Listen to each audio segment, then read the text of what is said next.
সে আল্লাহকে ছাড়বো না, মরিয়া গেলে যাব। একের পরে এক মারতেছে, মায়ের সামনে সন্তানের জবাই করে, সন্তানের সামনে মাকে জবাই করে, চোখের পানি ছাড়িয়া।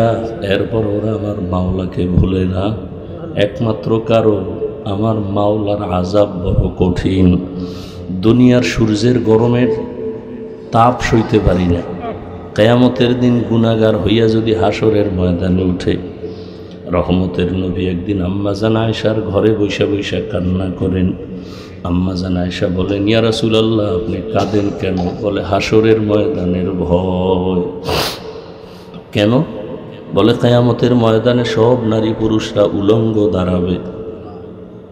আম্মাজান বলেন, তারপরে? বলে, সূর্যটা মাথার উপরে নেমে আসবে, সূর্যের গরমে জমিনটা তামা হয়ে যাবে, জাহান্নাম চিৎকার দিবে, ও আল্লাহ, বেনামাজিগুলো আমার পেটে দাও, ঘুষখোর সুদখোরগুলো তোমার দুশমন আমার পেটে দাও, আমার পেটে বড় ক্ষুধা।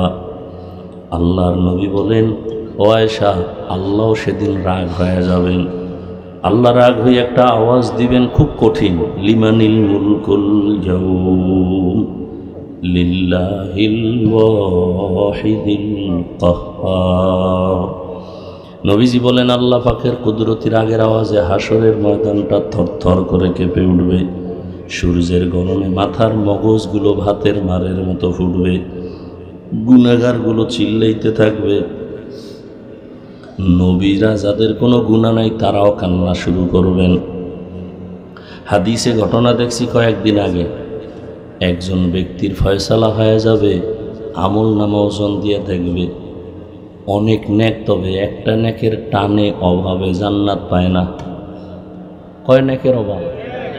মাত্র একটা নেকের অভাব। তখন আল্লাহ বলবে, এই হাসরের ময়দানে ঘুরে দেখো তোকে একটা নেক তোমারে দেয়নি, যাও, পাইলে আমি জান্নাত দিয়ে দিই। বুড়ায় কান্না করে আর ঘুরে, রসুলের হাদিস ঘুরতেছে ঘুরতেছে, মাকে তালাশ করে, ভাইকে তালাশ করে, কেউ তাকে আর পরিচয় দেয় না। হঠাৎ করে দেখে মাঠের পাশে একটা বুড়া মানুষ বয়া রইছে। জিজ্ঞাসা করে, এই বুড়া, তুমি কান্দো কেন? কয়, আমার আমল নামা ওজন দিছে, একটা নেকের অভাব আছে, জান্নাত আমি পাই না। এখন আমি ঘুরি, একটা নেক আমার কে দিবে? বুড়াকে, দাঁড়াও, আমার জীবনের আমল নামায় কোনো নেক নাই, সব গুনাহ গুনাহ গুনাহ, তবে একটা নেক আছে, আমি তোমার এই নেকটা দিয়ে দিই, যাও, আমি তোমার একটা নেক দিয়ে দিই, কারণ আমি এক নেক দিয়ে জান্নাত পাবো না, অতএব আমি জাহান্নামে যাই, তুমি আমার একটা নেক নিয়ে মাওলার জান্নাতে যাও। বুড়ায় খুশিতে একটা দৌড় দিছে, আল্লাহকে বলবেন, আল্লাহ, নেক পাইছি। ভাই বলছো? হ্যাঁ পাইছি। আল্লাহ, এবার আমারে জান্নাত দাও। আল্লাহ বলবেন, নেকটা কি তোর মা দিছে? ভাই কয়, না না, আমার একজন মুমিন ভাই দিছে, তার আমল নামায় একটা নেক, আর কোনো নেক নাই। আল্লাহ বলবে, তারে তুমিও ডাইকা নিয়ে আসো। নিয়ে যখন আসবে, আল্লাহর আদালতে আসার পরে আল্লাহ বলবেন, ও বুড়া, তুমি এই একটা নেক হাসরের ময়দানে কেন দিছো? তখন বুড়া কান্না করবে আর বলবে, হে মালিক, আমার আমল নামায় তো কোনো নেক আমল নাই, শুধু গুনাহ আর গুনাহ, হাতের গুনাহ, চোখের গুনাহ, কানের গুনাহ, অন্তরের গুনাহ। আমি তো জাহান্নাম ছাড়া উপায় নাই, এই একটা নেক দিয়ে কি করব? আমি চিন্তা করলাম, আমার এই একটা নেক যদি আমার ভাইকে দিয়া জান্নাতে পাঠাইতে পারি, আমার ভাই আরামে থাকবে, আমার ভাইটা আরামে থাক, আমি কষ্ট পাইলেও কোনো আফসোস নাই, কারণ আমি তো নেক আমল করতে পারি নাই। তখন আল্লাহ বলবেন, এতটুকু দয়া যদি তুমি এই কঠিন সময় সূর্যের গরমে, জাহান্নামের আগুনের গরমের মধ্যে থাকিও যদি তোমার ভাইকে এতটুকু দয়া করতে পারো, আমি মাওলার দয়া কি কম হয়ে গেল? আমি মাওলা তো আমার দয়া মায়া রহমত তো 99 গুণ বেশি। আমি আল্লাহ আমার দয়ার রাস্তা দিয়া তোমাকে মাফ করিয়া দিলাম, তুমিও জান্নাতে যাও। ও আল্লাহর বান্দারা, কয়দিন আর বাহাদুরি করবা? আল্লাহ তাআলা দুনিয়াতে পাঠাইছেন জরুরত সারার জন্য, প্রয়োজন মিটাবার জন্য। প্রয়োজনটা মিটাইয়া সে চলে যাবে। যেমন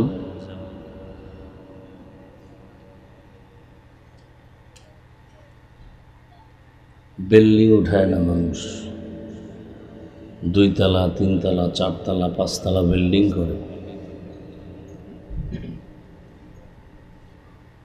এত সুন্দর বিল্ডিং, টাইলস মোজাইক করে, bedroom, drawing room, dining room খুব সুন্দর। এরপরে সাইনবোর্ড লাগাইছে টুলেট, কি হবে? ভাড়া হবে। এত সুন্দর বিল্ডিং দেখা ভেতরেও সুন্দর, বাহিরেও টাইলস এত বেশি দামি যে চেহারা দেখা যায়। একজনে জিজ্ঞেইল, ভাই আপনার এই ফ্ল্যাট কত? 20,000 টাকা। তো গ্রাউন্ড ফ্লোর থেকে ঢুকতে ঢুকতে 4-5 তলা সব খুঁজা প্রাণ জুড়ায় গেছে। এত সুন্দর বিল্ডিং, কিন্তু আশ্চর্য হলো পুরা বিল্ডিংয়ের মধ্যে কোথাও কোনো একটা বাথরুম নাই। কি নাই? মালিকেরে বলল, তুমি ফ্রি দিলেও আমি নেব না। কেন? বাথরুম নেই। এত সুন্দর টাইলস মোজাইক করে রুম সাজাইলাম, বাথরুম দিলাম না কেন? আমার এই পুরা এলাকাটা পরিচ্ছন্ন এলাকা, বাথরুম আছে এখান থেকে 1.5 কিলোমিটার দূরে।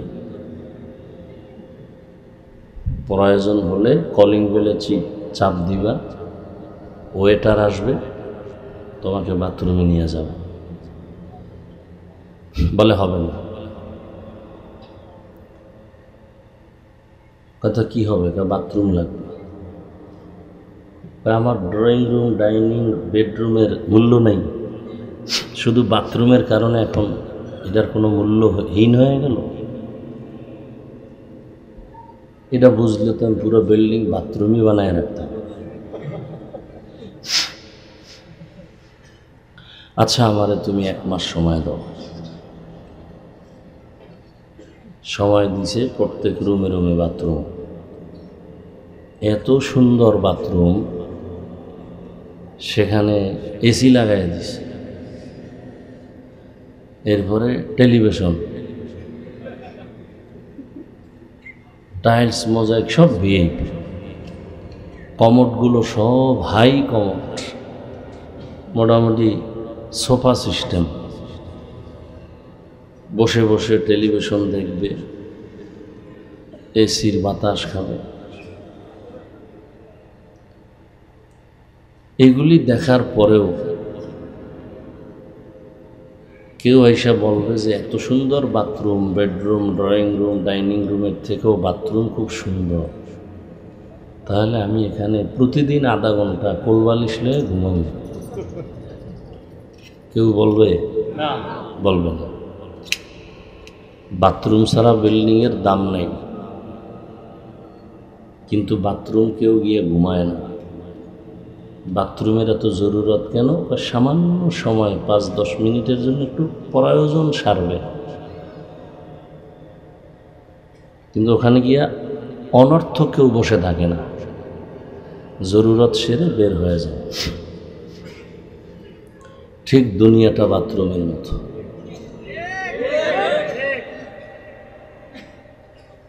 এখানে আসছি আমরা জরুরত সারতে। কি জরুরত? আল্লাহর হুকুম ইবাদত করিয়া জান্নাতের টিকিটটা নিয়ে চলে যাব। এখন এটা দুনিয়া ছাড়া হবে না। বাথরুম ছাড়া বিল্ডিংয়ে থাকা যাবে না, দুনিয়া ছাড়াও আখেরাত কামাই হবে। তবে সতর্ক, বাথরুমে ঢুকতে গেলে খবরদার, তুমি তো আর জামা কাপড় সব বেডরুমে থুইয়া যাবা না, তোমার শরীরে তো পোশাক নিয়ে যাবা। তবে সাবধান, বাথরুমে কিন্তু ময়লা লাগতে পারে জামা কাপড়ে। পারে না? পারে না?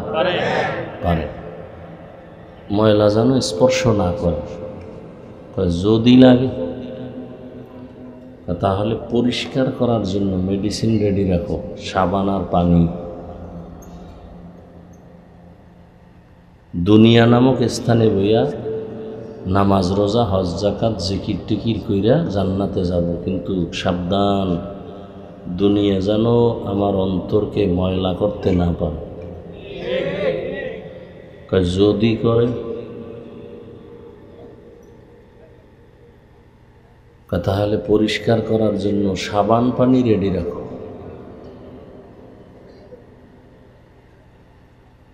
কলব পরিষ্কারের সাবান পানি হলো আল্লাহর রহমতের পানি আর আল্লাহর জিকির।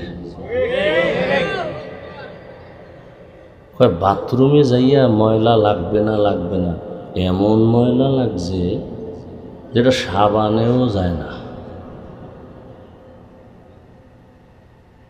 পানিতেও। এখন কি করা? টেনশনের কিছু নাই। এই কটিয়াদি বাজিতপুর এলাকায় জায়গায় জায়গায় কিছু লন্ড্রিওয়ালারা বসে আছে। ওগো কাম হইল তুমি যেটা পারবা না এটা ওরা পারবে। ওগো কাছে মেডিসিন আছে, বিদেশি মেডিসিন, ওটা মারলেই তোমার দ্বারা যেটা অসম্ভব তাদের দ্বারা সেটা সম্ভব। দুনিয়ায় চলতে চলতে চলতে চলতে ময়লা লাগবে না, কিন্তু এমন ময়লা লাগছে জিকিরেও যায় না,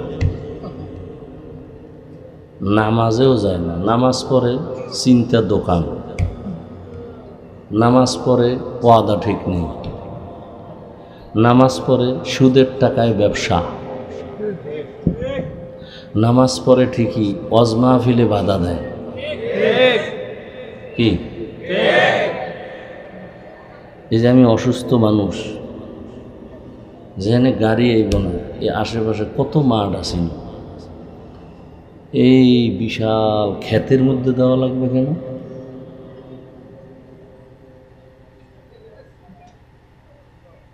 ওই সমস্ত মাঠে দিলে কি সমস্যা ছিল? এখনো মানুষের নফস কিছু উল্টাপাল্টা কাজ করছে।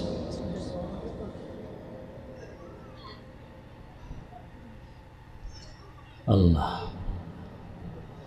তো এখন এমন কিছু ময়লা যেগুলো জিকিরেও, বহু জিকির করে, আরে 24 ঘন্টা ভাগরি বান্দা, মাইয়া এখনো বেপরদায় কলেজে আসেনি, তাবলিগে চিল্লা লাগায় বেউস, পোলা এখনো দাড়ি রাখে না, ভিআইপি প্যাকেজের হাজি, এলাকার বড় সুদখোর, হ্যারে বানাইছে আবার সভাপতি।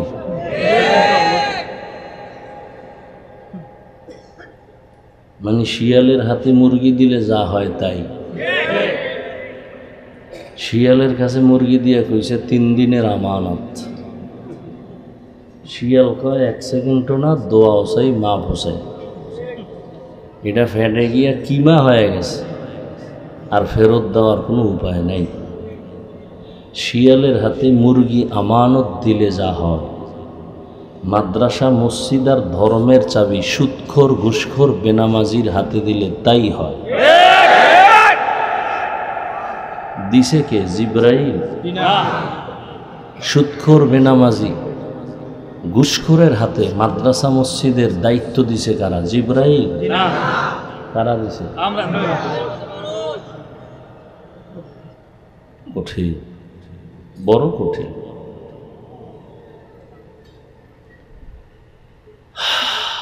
কষ্ট করে ডাউলের পানি আটার রুটি খাইয়া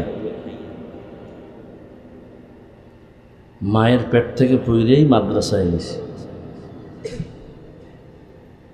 15, 16, 20 বছর পর্যন্ত খালি পড়ছি। কি পড়ছি? কোরআন হাদিস, কোরআন হাদিস, কোরআন হাদিস, কোরআন হাদিস, 20টা বছর। এত কিছু পড়লে আমরা বয়ান করতে পারি না। সুদ করাইয়া কয় হুজুর বয়ানটা এমনি করে, আবার কয় কোরআন হাদিসের বাইরে কিছু কইেন না।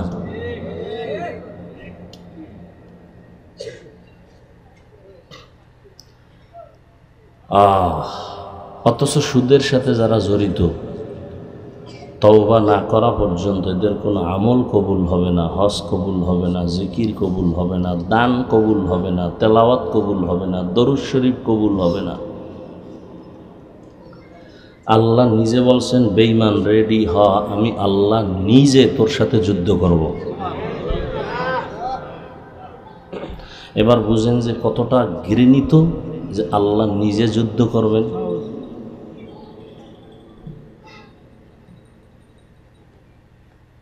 এখন কথা হলো, নামাজও পড়ে, সুদও। এই দাগ তো জিকিরে যায় না, বরং এটি আরো বাড়ে। নামাজ পড়ে আর অহংকার, বেনামাজি দেখলে সিসি করে। এই ময়লা দূর করবা কেমনে? জিকিরের সাবানেও যায় না। এই ময়লা দূর করার জন্য জমিনের ফাঁকে ফাঁকে ফাঁকে ফাঁকে ওই লন্ড্রিওয়ালাদের মতো কিছু ব্যক্তি বসে আছে, এদেরকে বলা হয় ওলি আউলিয়া। কি বলা হয়? এক বচনে ওলি, বহু বচনে আউলিয়া।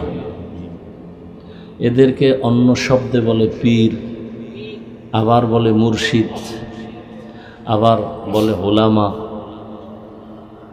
এদের কাছে যাও, এদের নজর দিলে তোমাদের কলবের ময়লা দূর হয়ে যাবে। এদের নজরে পাওয়ার আছে।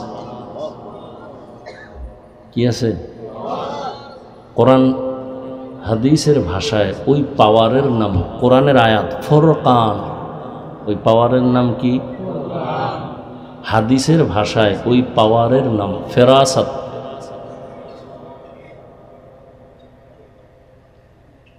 এই আল্লাহওয়ালাদের কাছে যাইলে দেখবা তাদের নেক নজর লাগতে লাগতে লাগতে লাগতে লাগতে লাগতে এমন হবে যে এখন আর নামাজ ছাড়া ভালো লাগে না, গান ভালো লাগে না, দাড়ি কাটা ভালো লাগে না, বেপর্দা ভালো লাগে না, জিকির ছাড়া ভালো লাগে না, তেলাওয়াত ছাড়া ভালো লাগে না, তাহাজ্জুদ ছাড়া ভালো লাগে না, ইশরাক ছাড়া ভালো লাগে না।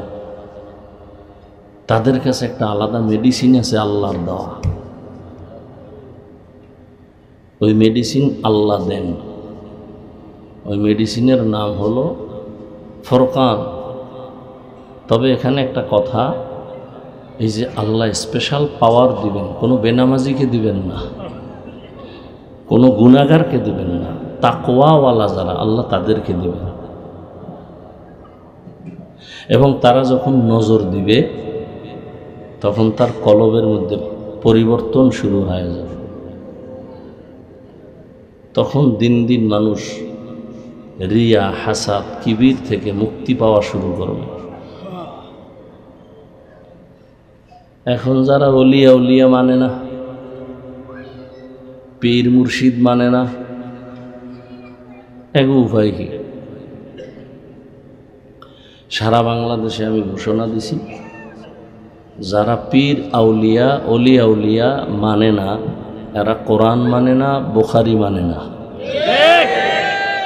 এরা ভণ্ড। এদেরকে যারা ভণ্ড বলবে না তারাও ভণ্ড। কথা বুঝেন? যারা পীর আউলিয়া মানে না, অলি আউলিয়া মানে না, এরা কোরআনও মানে না, বুখারীও, এরা হক না বাতিল?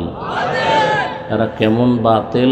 এদেরকে যারা বাতিল স্বীকার করবে না তারাও বাতিল।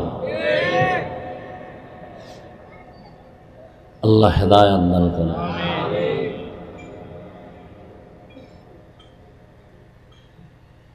তো আল্লাহ দুনিয়ায় পাঠাইছেন আসল কাজ করার জন্য। আর একটা উদাহরণ দেই, দুপুরবেলা মেহমান আসবে বাসায়, বাজার টাজার করা লাগবে না? সকাল 9টা কি 10টার সময় বাবায় ছেলেরে বলছে, বাবা তুমি একটু বাজিতপুরে যাও তো, নাও টাকা নাও, গিয়া মাছ তরকারি নিয়ে আসো তাড়াতাড়ি, তোমার মা রান্না করবে, দুপুরে মেহমান আসবে, তাড়াতাড়ি চলে আসবে। ছেলে টাকা পাইয়া নতুন বাজারে যায়, বাজার কি জিনিস ভালো করে চিনে না। বাজারে যাইয়া দেখে এতদিন চার দেওয়ালের মাঝখানে ছিলাম, এখন দি রং বেরঙের বাতি, বাজারের মধ্যে গান, সুন্দরী রূপসীর গান বাজনা নাচ গান চলতেছে। এইয়া দেখে আমার মন খুশি, আনন্দে আত্মহারা। এন দেখতে দেখতে দেখতে দেখতে মজা পাইয়া গান শুনতেছে, নাচ দেখতেছে। এই রং তামাশা দেখতে দেখতে জোহরের আজান দিয়ে দিছে। হঠাৎ করে খেয়াল হয়েছে আমারে না বাজার করতে পাঠাইছে। একটা দৌড় দিয়া দোকানে গেছে, এই তরকারিওয়ালা, তরকারির দাম কত? এ জিজ্ঞাসা করতে না করতে পকেটে হাত দিয়ে দেখে টাকাও হারায় গেছে। মাথা গরম। ওদিকে বাবাও লাডি একটা লইয়া খারাইছে, তুই আজকে বাজার লই আইলো ভিডামু, না নিয়ে এলো ভিডামু।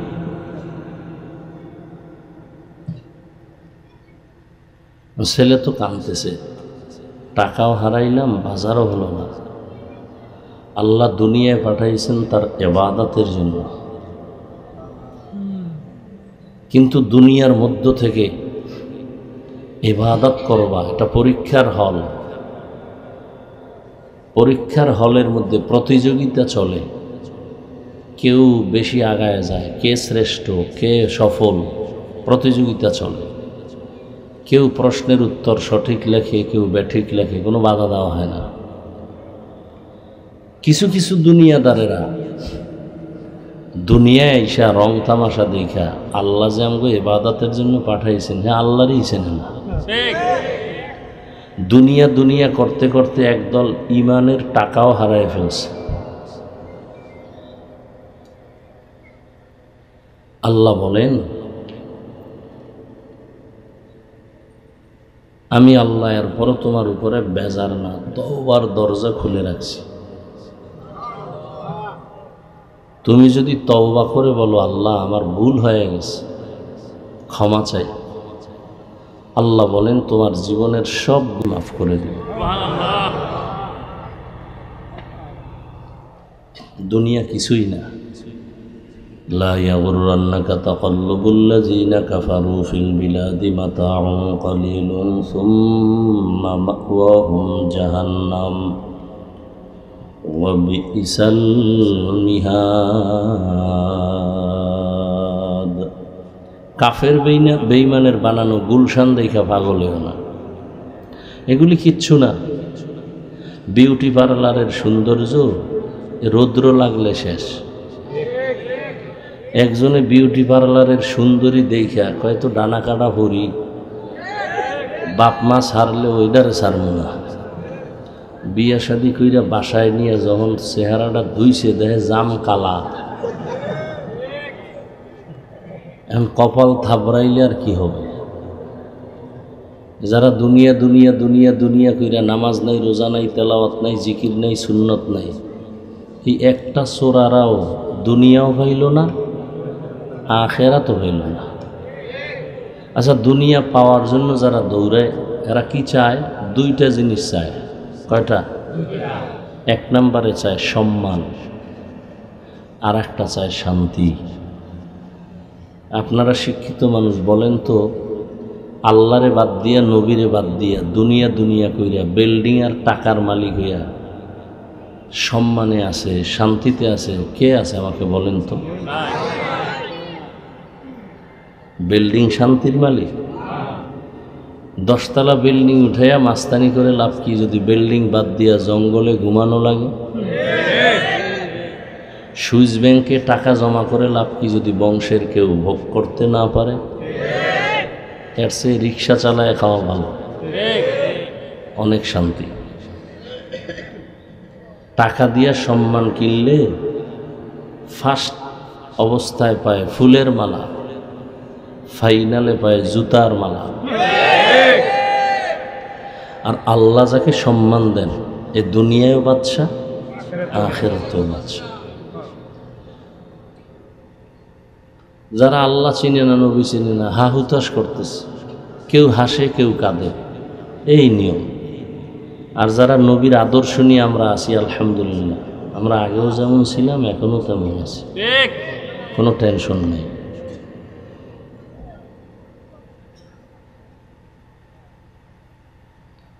আল্লাহ আসলে দুনিয়ার থেকে মানুষকে ফিরানোর জন্য সারা দুনিয়ায় নবীরা মেহনত করছেন, সাহাবায়ে কেরাম মেহনত করছেন, এবার ওলামায়ে কেরাম করতেছেন, দাওয়াত ও তাবলীগের মেহনত, পীর মাশায়েখের মেহনত, জুমার দিন খতিবের মেহনত, আমাদের বক্তাদের মেহনত চলতেছে। সবার এক কথা, দুনিয়া ছাড়ো, আল্লাহর হুকুম মতো জীবন গড়ো, রসুলের আদর্শের মালা গলায় লাগবে। নাকি তাবলীগওয়ালারা বলে গাঞ্জা খাও, সরমনাইওয়ালারা কি বলে বেপরদায় চলো। হ্যাঁ, এখানে তো অনেক বুদ্ধিমান মানুষ। বলেন তো তাবলীগের কারণে আমার দেশের মুসলমানের কি কি ক্ষতি হয়েছে বলেন? চরমনাই, উজানি, বাহাদুরপুর, নানুপুর, এই যে আহলে হক পীর মাশায়েখ, বলেন তো এদের দ্বারা এই দেশের ইসলামের এবং মুসলমানের কি কি ক্ষতি হয়েছে? ভাই সত্য কথাটা বলেন, হয়েছে? কওমি মাদ্রাসার কারণে? সত্য কথা বলেন, হয় নাই। বরং চরমনাইয়ের কারণে, তাবলীগের কারণে, দেওবন্দীদের কারণে লক্ষ লক্ষ জেনারেল লাইনের গুনাহগার মানুষগুলো আজকে জান্নাতের পথ ধরেছে। কথা ঠিক? তাহলে বিরোধিতা করেন কেন? এই চরমনাইয়ের বিরোধিতা করেন কেন? তাবলীগের বিরোধিতা কেন? দেওবন্দীদের বিরোধিতা কেন? কওমি মাদ্রাসার বিরোধিতা কেন? একজনে চশমা লাগাইছে, গ্লাস কালো। গ্লাস কি? মাঠে আইসে কেয়ামত আইছে নাকি? কেন বাতি সব কালো কেন? মানুষ সব কালো কেন? তো একজন চৌকালা বলে কেয়ামত বহুত দূর, তোর চোহের উপরে কেয়ামত চলতেছে, তাড়াতাড়ি চিকিৎসা কর। তাহলে তাবলীগের দ্বারা মানুষের উপকার, ইসলামের উপকার, দেওবন্দীদের দ্বারা উপকার, চরমনাইয়ের দ্বারা উপকার। যারা উল্টা বলে এদের কলব নষ্ট হয়ে গেছে, এদের অন্তর খারাপ, এদের অন্তরকে পরিশুদ্ধ করা দরকার, চিকিৎসা করা দরকার। আল্লাহ হেদায়েত দান করুন। বয়ান টয়ান যাই করতেছি, বয়ান তো কম শুনেন না, বয়ান আপনারাও কম জানেন না। নামাজ পড়া ফরজ, পর্দা করা ফরজ, মা বাবার খেদমত করা ফরজ, এটা জানেন না? গালি দেওয়া হারাম, মিথ্যা বলা, ঘুষ খাওয়া হারাম, সুদ খাওয়া হারাম, নাচ দেখা হারাম, গান শোনা হারাম। এগুলি কি জানেন না বলেন তো? এরপর আমল শূন্য। এই যে এত মানুষ এখানে ফজর পড়ে নাই, জোহর পড়ে নাই, আসর পড়ে নাই, মাগরিব পড়ে নাই, এশাও পড়ে নাই, এরম নাই কেউ? কারণ কি? অথচ যদি সবাইকে জিজ্ঞাসা করি ভাই নামাজ লাগবে নি, বলে আপনার কি ইমান আসেনি? লাগবে মানে বললাম কত অক্ত? কয় পুরা 5 অক্ত। মাঝে মাঝে ছেড়ে দেওয়া যাবে? না না, খবরদার, সবই আপনি বললেন, নামাজ পড়েন না কেন?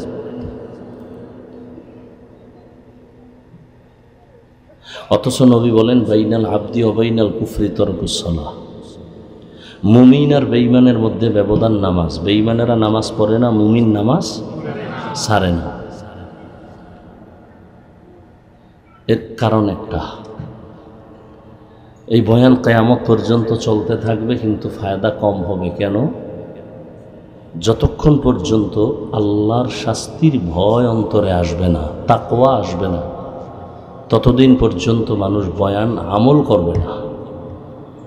আর এই তাকওয়া অন্তরে ততক্ষণ আসবে না যতক্ষণ এই জাতি পীর আউলিয়া, ওলি আউলিয়াদের নেক নজর নিবে না।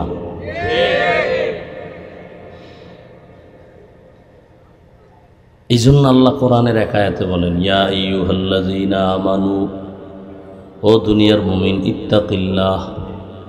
বারবার আল্লাহ বলেন আমাকে ভয় করো, আমাকে ভয় করো, আমাকে ভয় করো। অকুনু মা'আস সাদিকিন, আমার সত্যবাদী যারা, আমার প্রিয়, এদের বন্ধু হয়ে থাকো, এদের বন্ধু হয়ে থাকো। কেন? এদের নজর লাগবে তো তাকওয়া চলে আসবে। হাকিমুল উম্মত মুজাদ্দিদুল মিল্লাত শাহ আশরাফ আলী থানভী, তিনি উম্মতের কলবের ডাক্তার। বাংলাদেশে আসতেন, সফর করতেন। বাংলাদেশের ওলামায়ে কেরাম একদিন জিজ্ঞাসা করলেন, হজরত, মা বাবার চেহারার দিয়ে তাকাইলে হাদিসে আছে কবুল হজের সওয়াব। সন্তান মা বাবার চেহারা দেখবে, বাইতুল্লাহর জিয়ারতের সওয়াব পাবে। কি সওয়াব পাবে? বাইতুল্লাহর জিয়ারত করলে যা পায় তাই পাবে। কিন্তু আমরা অলিয়া উলিয়ার দিকে তাকাইলে কি পাবো? প্রশ্ন বুঝছেন না? মা বাবার দিকে তাকাইলে সন্তানেরা বাইতুল্লাহর জিয়ারত পায়, সওয়াব পায়। কিন্তু আমরা অলিয়া উলিয়ার দিকে তাকাইলে কি পাবো? হাকিমুল উম্মত থানভী বললেন, ও উলামায়ে কেরাম, সন্তান মা বাবার দিকে তাকাইলে বাইতুল্লাহ পায়, বাইতুল্লাহর জিয়ারত পায়। আর যদি কোনো বান্দা আল্লাহ ওয়ালা, যারা তাকওয়াওয়ালা, এদের দিকে তাকায়, সে শুধু বাইতুল্লাহ পায় না, বাইতুল্লাহর মালিকের পায়। কারে পায়? বাইতুল্লাহর মালিকের পায়। দলিল? হ্যাঁ, নবীকে প্রশ্ন করছিলেন সাহাবায়ে কেরাম, আউলিয়া কারা, মান আউলিয়া? নবীজি জবাব দিলেন, ইজা রুউ যুকিরাল্লাহ, যার দিকে তাকাইলে আল্লাহর কথা স্মরণ হয়, যার চেহারা দিয়ে তাকাইলে গুনাহ ছাড়তে মনে চায়, জিকির করতে মনে চায়, টুপি পরতে মনে চায়, যার চেহারার দিয়ে তাকাইলে গুনার থেকে দূর হইয়া নেক আমলের আগ্রহ বাড়ে, এরা আল্লাহর প্রিয় ওলি। এদেরকে আল্লাহ আলাদা পাওয়ার দান করেন। এই জন্য আল্লাহ পাক বলেন, আমাকে ভয় করো, ভয় করো, ভয় করো। ভয় মানি তাকওয়া। এটার এত পাওয়ার। নবীজির কোনো গুনাহ নেই, আছে? সেই নবীকেও আল্লাহ বলেন, ইয়া আইয়ুহান নাবিয়্যুত্তাকিল্লাহ ওয়ালা তুতিইল কাফিরিনা ওয়াল মুনাফিকিন। হে নবী, আপনি আমাকে ভয় করেন। আল্লাহর ভয় যখন অন্তরে আসবে, হেদায়েতের দরজা খুলে যাবে। আর যদি আল্লাহর ভয় অন্তরে না আসে, আমি হাফিজুর রহমান কেন, মক্কা মদিনার ইমাম কেন, স্বয়ং রসুলও যদি বয়ান করে, হেদায়েতের দরজা খুলে না। বুঝেননি? নবীজির বয়ানে হেদায়েতের দরজা খুলে না, এ কত বড় বেঈমান। অথচ যেই নবীজির একবার দেখলে জাহান্নাম হারাম, যেই রসুলের চেহারা মোবারকের দিকে একটা বার নজর দিলে 7 দিনের ক্ষুধা থাকে না, যেই নবীজির ঘাম থেকে মিশকের ঘ্রাণ, সেই রহমতের নবীকে 13 বছর দেখলো, বয়ান শুনলো, কালেমা পড়ে নাই। 13 বছর দেখছে, কালেমা। এত বড় বেঈমানের নাম জানেননি?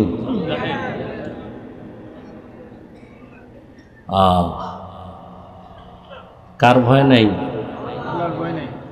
নবী সত্য মানে, এরপরও কালেমা পড়ে না কেন?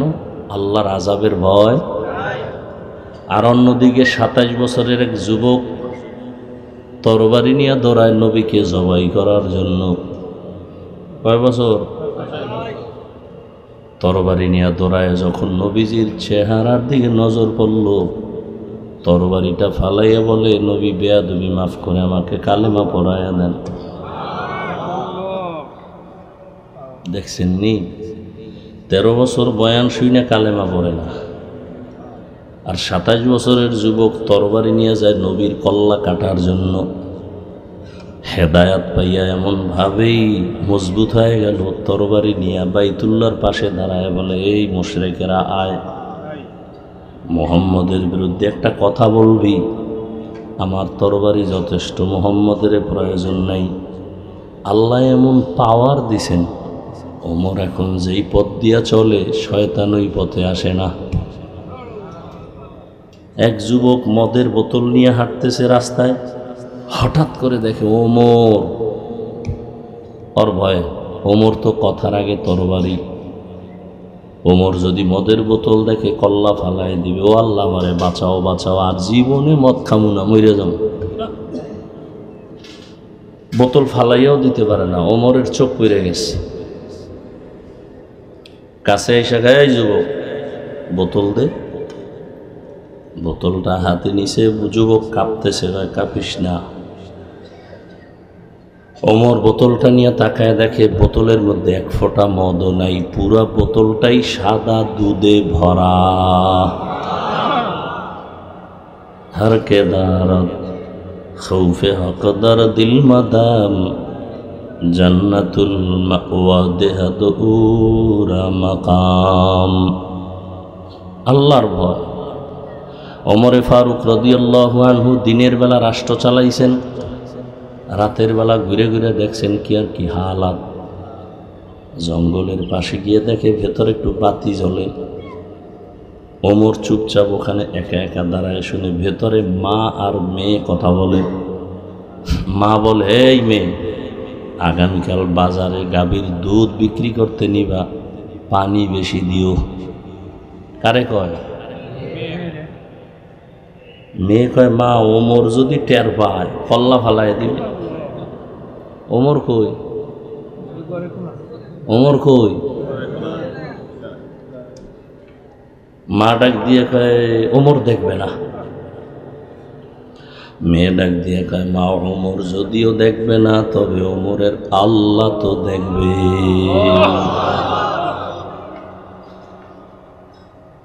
ওমর এতটুকু শুনে চলে গেছে। পরের দিন আদালতে বসিয়া ওই মহিলা এবং মেয়েকে ডাকাইলেন। মেয়ে আর মহিলা ভয়, মনে হয় ওমর ডাকছে মানে ফাঁসি, উভয় নেই। কিন্তু তাদেরকে সর্বোচ্চ সম্মান দিয়ে বসায়, একা মা তোমার কপাল ভালো, এমন একটা কন্যা সন্তান তুমি পাইছো যে আল্লাহর ভয় তাকওয়ার গোডাউন।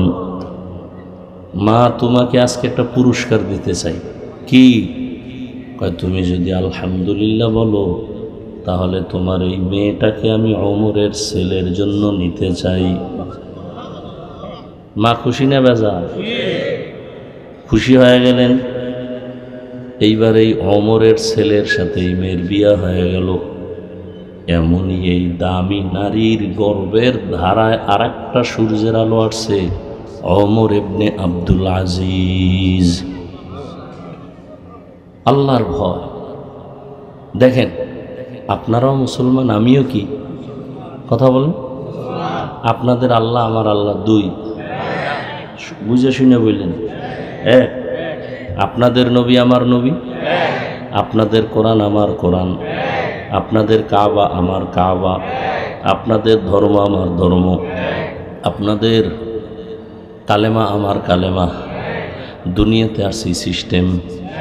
বিদায় বেলা কাফনের সংখ্যা, আমারও 3 কাফন, আপনারও 3 কাফন, মহিলাদের 5 কাফন। কালার আলাদা। কালার আলাদা কি? সবার হুজুরগট একটু আলাদা হবে। হ্যাঁ, কালার লইয়াও কিলাকিলি চলে এই জমেন।